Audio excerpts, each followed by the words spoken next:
Izany ao anatin'izay pejin'ny fahasalamana izay ihany sika marobe ny liana amin'ny ilay hetsika 5S izay nokarakarain'ny mpitsabo avy ao anivon'ny hôpitaly Befelantanana tanterahana androany sy ho amin'ny rampitsy moa ity hetsika ity ny tanjona ao anatin'izany dia ny anakaikaizana misimisy kokoa ary anatsarana ihany koa ny fifandraisana eo amin'ny marary sy ny mpitsabo.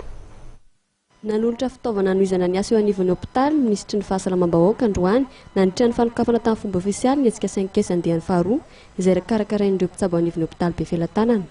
Zava-dehibe eo amin'ny fanatsarana ny fandraisan'ireo marary ny fampiarana ity paikady 5S ity hoy ny ambaran-dramato minisitra nandritra ny resaka nataony. Izany natao ny hetsika faharoa ny hôpitaly Befelantanana izay entina indrindra zany anatsarana fiasa hôpitaly Befelantanana izay iarabahana zareo manokana satria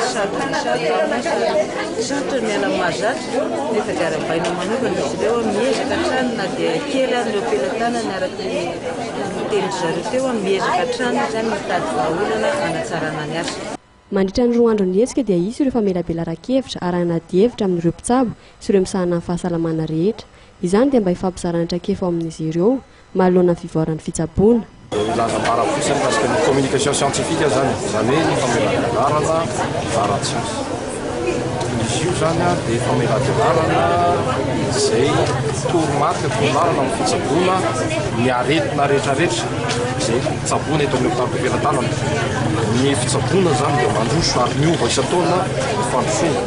Dia zaran'ireo traikefa sy torolalana ireo zay amin'ireo dokotera mpitsabo namana amin'ireo mpiara-miasa paramediko ary mety azo ampisahin'ny mpitsotra ka manomboka androany arivana izy sy raha mpitso manontolo sy efitra 5 zany samy loko 5 izay amelabelana izay zavatra zay dia nasana ny rehetrarehetra mihitsy. Aretina maro no anaovana fitiliana maimaimpoana mandritra ny hetsika 5S ao amin'ny hôpitaly Befelantanana. Ny 5S izay midika ho fisivanana, sokajiana, sasana, soratana ary saintsainina. Firenena maro no efa mampiatra azy ity.